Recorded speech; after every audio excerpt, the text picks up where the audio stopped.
지도자들의 질문과 이에 대한 예수님의 답변 내용을 살펴보고 있습니다. 우리 예수님께서 세 가지 비유를 통해서 예수님의 메시아 되심, 구원자 되심을 공개적으로 드러내셨습니다. 그러나 종교 지도자들은 예수님의 권위를 계속 부정하고자 질문을 했습니다. 세 가지 질문을 했죠. 진리를 수용하기는커녕 공세를 계속하고 있습니다. 첫 번째 질문은 바리새인들이 세금에 관해 질문을 했습니다. 가이사에게 세금을 내는 것이 바치는 것이 옳은지 아닌지를 물었습니다. 예수님은 동전에 새겨진 형상이 가이사의 형상이기 때문에 가이사의 것은 가이사에게 돌려주고 하나님의 형상이 새겨진 우리 인간은 하나님께 되돌려드리는, 하나님께 드려지는 삶을 살아야 된다라는 교훈을 주셨습니다. 두 번째는 사두개인들이 예수님께 찾아와 부활에 대해 질문을 했습니다. 부활을 믿지 않는 그들이 부활에 대해서 질문을 했죠. 그들은 부활을 믿지 못한 게 아니라 부활을 믿기 싫어했고 또 부활이 필요 없는 삶을 살아가고 있었습니다. 그들은 질문하러 왔다가 그들의 속마음을 예수님께 들키고 말았습니다. 바리새인들이 이 소식을 듣고 이제 한 율법사를 보내어 예수님께 질문을 합니다. 이건 역시 예수님을 시험하기 위한 것이죠. 예수께서 사두개인들로 대답할 수 없게 하셨다함을 바리새인들이 듣고 모였는데 그 중에 한 율법사가 예수께 시험하여 물 때 선생님, 율법 중에 어느 계명이 크니까? 선생님, 율법 중에서 어느 계명이 크니까? 이것은 계명이 여러 개가 있다는 말씀이겠죠. 유대인들은 이 성경의 많은 율법과 계명들을 613개 613개 계명으로 나누었습니다. 그 중에 하라는 계명이 248개이고 하지 말라는 계명이 365개, 이렇게 해서 613가지 계명으로 나누었습니다. 그래서 이 질문은 613가지 계명 중에서 어느 계명이 가장 중요하고 가장 큰 계명입니까? 라는 그런 질문입니다. 이건 역시 예수님을 시험하기 위한 질문이죠. 이 질문에는 예수님을 함정에 빠뜨리려는 그런 속셈이 담겨 있는 질문입니다. 예수님이 한 가지를 대답하게 함으로써 예수님이 비난받게 하는 것이죠. 우리 학생들 오늘 많이 오셨는데 그 학생들 우리 시험을 치니까 잘 알겠지만 여러분, 시험을 잘 치려면 시험에 나오는 질문을 우리가 잘 파악해야 되죠. 왜냐하면 질문에는 항상 답이 있고 또 동시에 그 질문 안에 함정이 있기 때문입니다. 가장 큰 계명, 여기에는 하나만 선택하게 하는 함정이 있는 겁니다. 예수님께서 크고 첫째 되는 계명을 말씀하시면서 둘째도 그와 같으니 이렇게 말씀하시면서 성경에서 가장 중요한 두 가지 계명을 말하면서 이것이 하나라는 것을 예수님이 강조하셨죠. 그러면서 이들의 함정을 지혜롭게 빠져나가셨습니다. 두 번째는 그들이 예수님을 이단으로 몰려는 그런 함정을 파놓은 겁니다. 예수님이 오늘 하신 답변은 이미 랍비들이 다 가르치고 있는 내용이고 또 백성들도 그 두 가지가 가장 중요하다는 것을 잘 알고 있습니다. 그런데 예수님이 한 가지만 얘기한다거나 다른 이야기를 하면 예수님은 백성들에게 어떤 지지를 잃게 되는 것이죠. 오늘 율법사들이 하는 질문은 배움을 위한 것이 아니라 시험을 위한 것이었습니다. 그들의 질문은 우리가 살펴보겠지만 굉장히 무모하고 또 무지한 그런 질문이었던 걸 알 수가 있습니다.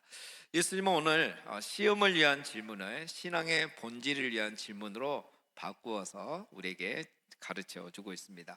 신앙생활에서 가장 중요한 것이 무엇인지를 오늘 말씀해 주고 계십니다.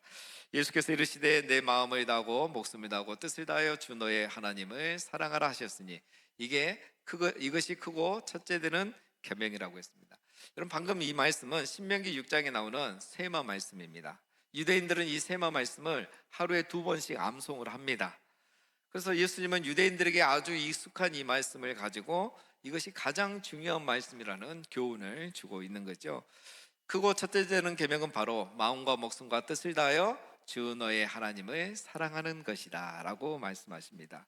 그런데 여기 우리가 주목할 필요가 있습니다. 그냥 하나님을 사랑하라 이렇게 하지 않으셨죠. 주 너의 하나님을 사랑하라 라고 했습니다. 너의 하나님, 나의 하나님을 사랑하라는 거죠. 그러니까 하나님, 다른 신이 아닙니다. 나와 상관없는 신이 아닙니다.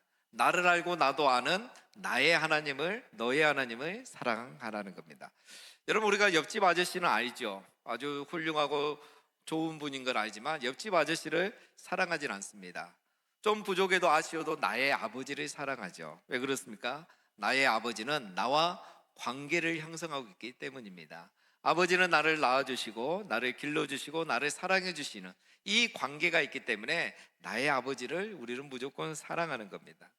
너의 하나님을 사랑하라. 너의 하나님을 사랑하라는 것은 바로 하나님과 우리의 관계를 전제로 하고 하는 말인 겁니다. 하나님은 우리를 창조하셨고, 하나님은 우리가 죄인 되었을 때 우리를 사랑해 주셨고, 우리를 위하여서 예수님을 보내주셨고, 예수님은 우리를 위해서 십자가에 죽으신 겁니다. 하나님과 우리는 이처럼 사랑의 관계가 이미 형성되어 있는 것입니다. 그래서 주 너의 하나님을 사랑하라 라고 한 것이죠. 로마서 5장에 보면 우리가 아직 죄인 되었을 때 그리스도께서 우리를 위하여 죽으심으로 하나님께서 우리에 대한 자기의 사랑을 확증하셨느니라. 하나님께서 우리를 먼저 사랑하신 거죠. 우리가 죄인 되었을 때에, 자격이 없을 때에 하나님께서 우리를 먼저 사랑하셨기 때문에 주 너의 하나님을 사랑하라는 것은 일방적인 요구가 아니라는 겁니다. 하나님이 우리를 먼저 사랑하셨기에 우리가 마땅히 하나님을 사랑하는 거고, 나의 하나님을 사랑하는 것입니다. 여러분, 사랑은 이처럼 서로 상호적인 겁니다. 하나님을 사랑하는 것은 율법과 의무 그 이상이라는 거예요. 나의 하나님이 나를 사랑하셨다는 것을 알기에 나도 마땅히 그 하나님을 사랑하는 것입니다.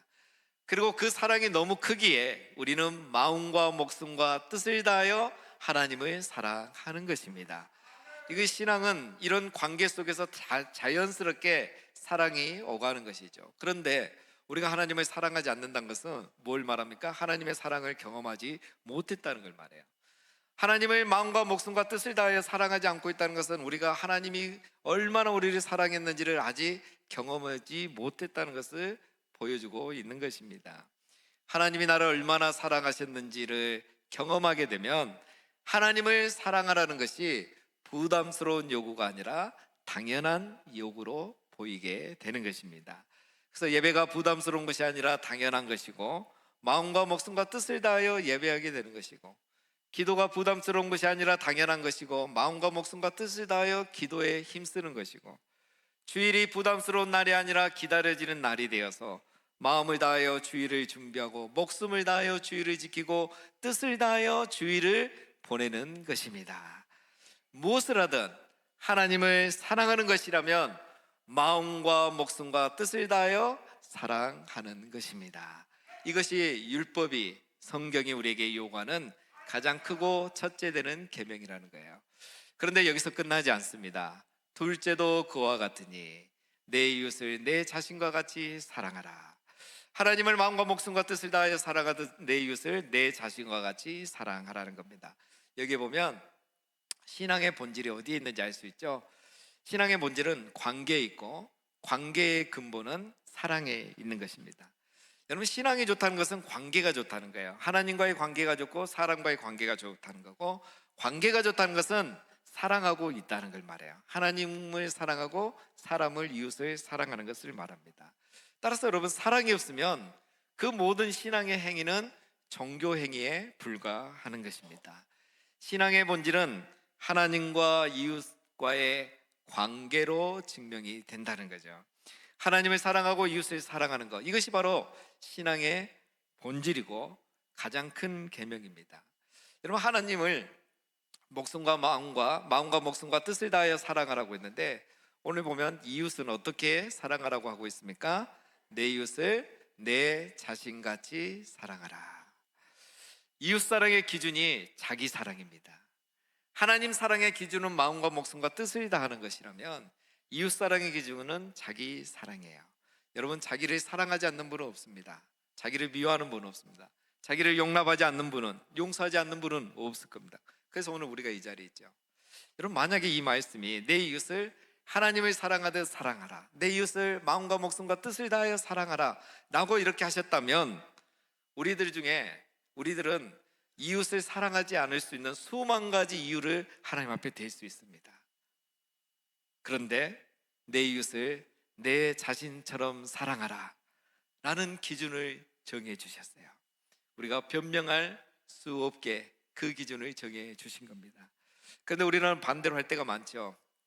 자신에게는 관대하면서 타인에게는 엄격할 때가 많습니다. 내 자신처럼 사랑하지 않는 거죠.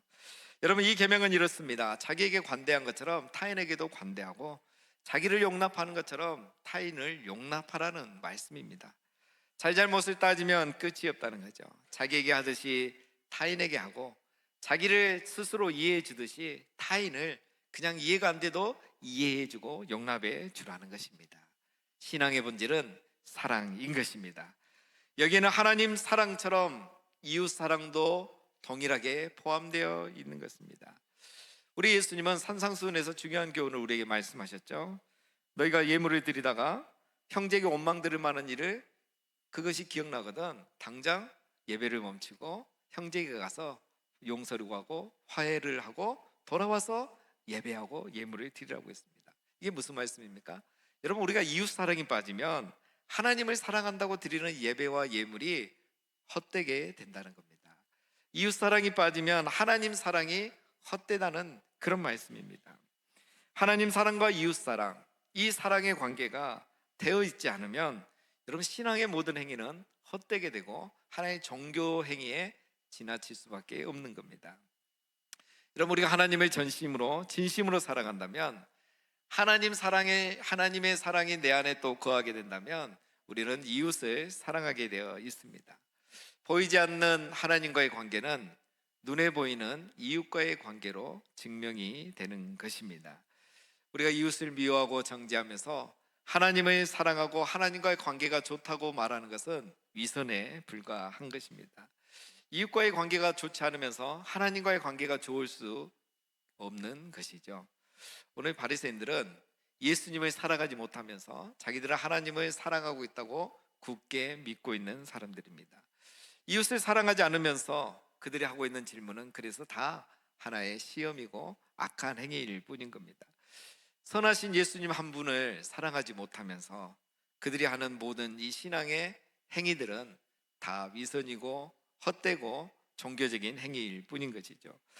오늘 바리새인뿐만 아니라 사두개인 또 율법사의 모든 이런 질문들을 통해서 그들의 무지와 불신앙이 이렇게 드러나게 됐을 뿐입니다.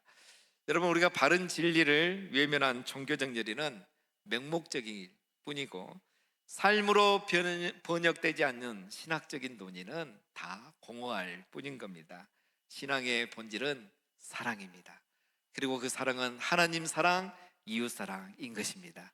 그리고 이 두 가지는 동일한 것입니다. 오늘 예수님 이리 말씀하시죠. 둘째도 그와 같으니 이 두 계명의 온 율법과 선지자의 강령이니라. 하나님 사랑과 이웃 사랑은 같다는 겁니다.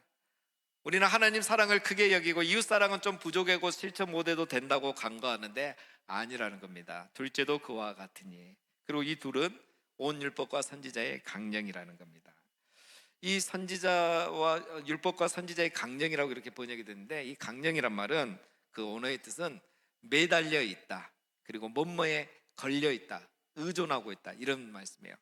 그러니까 성경에 여러분 613가지의 계명이 있다고 했는데 많은 율법들이 있는데 이 많은 율법들이 복잡한 것 같고 너무 많은 것 같고 기억도 못할 것 같고 실천하기도 어려울 것 같고 성경이 너무 두꺼운데, 이것을 두 가지로 요약하라면 하나님 사랑과 이웃 사랑, 이 두 가지에 다 걸쳐 있다는 거예요.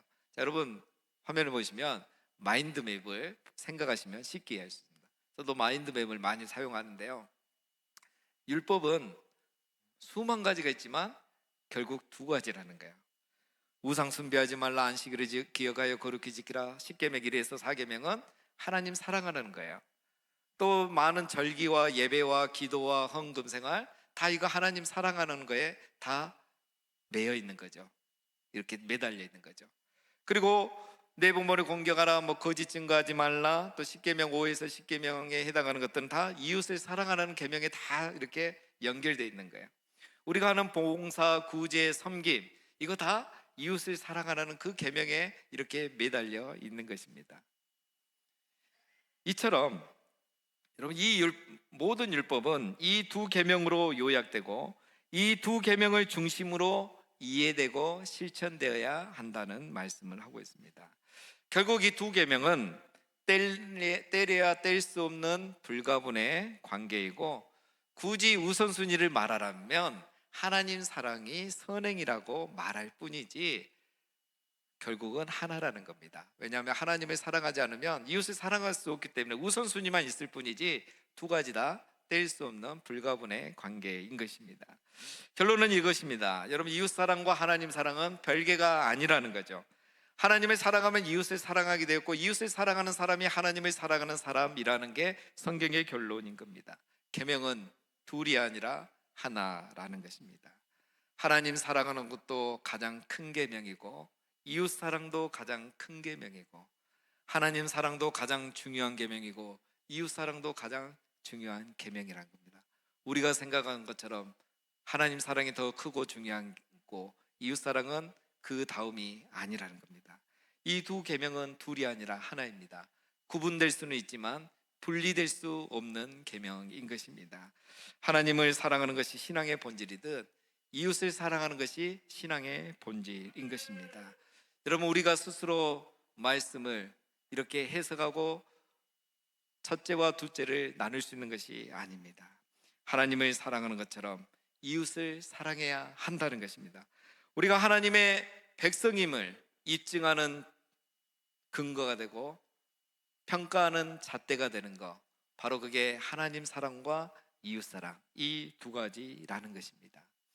오늘 율법사가 예수님께 질문하러 왔죠. 사실은 자기가 많은 율법을 많이 알고 있다고 자랑하고 싶어서 온 겁니다. 그런데 정말 중요한 것은 많이 알기보다 제대로 알아야 되고, 알미 삶으로 변화되어 나타나야 하는 겁니다. 고백만으로도 안 되고 지식만으로도 안 되고 삶으로, 경험으로, 고백으로 나타나야 하는 것입니다. 사랑은 명사가 아니라 동사라고 하였습니다. 여러분, 하나님 사랑, 이웃 사랑은 이론이 아니고 우선순위가 있는 것이 아니고 동일한 것입니다. 오늘 율법사는 자기 모순에 빠진 겁니다. 자기는 하나님을 사랑한다고 생각했지만 한 사람 예수님을 사랑하지 못하는 그런 율법의 모순에 빠진 사람이었습니다. 여러분, 우리 예수님은 세족식을 하면서 중요한 교훈을 가르쳐 주셨습니다. 요한은 세족식을 성만찬식을 기록하지 않았습니다. 대신 요한은 이 세족식을 기록하고 예수님이 잡히시기 전에 마지막으로 주셨던 중요한 교훈을 우리에게 가르쳐 주십니다. 요한복음 13장에 보면 새 계명을 너에게 주노니 서로 사랑하라. 내가 너희를 사랑한 것 같이 너희도 서로 사랑하라 라는 말씀을 주셨어요. 예수님이 잡히시기 전에 마지막 주신 말씀이 이거죠. 왜 이 말씀을 주셨겠습니까? 이게 가장 중요한 말씀이기 때문입니다. 우리가 하나님은 사랑하면서 이웃 사랑하는 것, 서로 사랑하는 것은 쉽게 생각하기 때문에 예수님은 마지막에 이 말씀을 주신 겁니다. 사도 요한은 성만찬식은 기록하지 않았지만 세족식은 기록했습니다. 그래서 우리가 성만찬을 통해서 주님을 기념할 때마다 예수님의 사랑과 섬김을 본받으라고 이 성만찬의 진정한 의미를 세족식을 통해서 우리에게 기록으로 남기고 교훈을 주고 있는 것입니다. 말씀을 마무리합니다. 여러분, 우리 중에 하나님을 사랑하지 않는 분은 아무도 안 계십니다. 그러나 내 이웃을 내 자신같이 사랑하라는 말씀에 떳떳한 분은 많지 않습니다. 그래도 우리는 하나님 앞에 별로 부끄러워하지 않습니다. 왜냐하면 나는 하나님을 사랑하고 있다고 자신 있게 말하고 있기 때문입니다. 그러나 여러분, 그것이 바로 오늘 율법사가 빠진 모순에 우리도 스스로 빠져 있는 것입니다. 우리는 지난 3주 동안 세 가지 질문을 살펴보았습니다. 이 질문들을 살펴보면서 오늘 우리 안에 동일한 그들의 모습이 있다는 것을 우리는 깨닫게 되었습니다. 하나님의 형상대로 창조된 나를 하나님께 기꺼이 되돌려드리는, 하나님께 드려지는 삶을 살기를 꺼려하는 바리새인의 모습이 오늘 우리 안에 있다는 것을 우리는 깨달았습니다. 부활을 부정하지 않으면서 부활을 또 기뻐하지도 않고 부활이 없는 것처럼, 부활이 필요 없는 것처럼 살아가는 사두개인의 모습이 오늘 우리 안에 있는 것입니다. 율법을 잘 알고 있고 하나님을 누구보다도 사랑하고 있다고 하면서도 정작 내 이웃 한 명을, 내 가족 한 명을 사랑하지 않는 이 율법사의 모순이 오늘 우리 안에도 있다는 사실입니다. 사랑 우리 성도님 여러분, 오늘 이 성찬 예식을 통하여서 이런 죄와 부족함이 우리 안에 있다는 것을 깨닫고 하나님 앞에 고백하고 회개하는 마음으로 이 예식에 참여하시고, 이제는 우리도 하나님을 마음과 목숨과 뜻을 다하여 사랑하고 내 이웃을, 우리 성도를, 우리 가족을 내 자신처럼 사랑하기를 결단하시면서 오늘 이 거룩한 예식에 참여하시기를 주님의 이름으로 축원드립니다.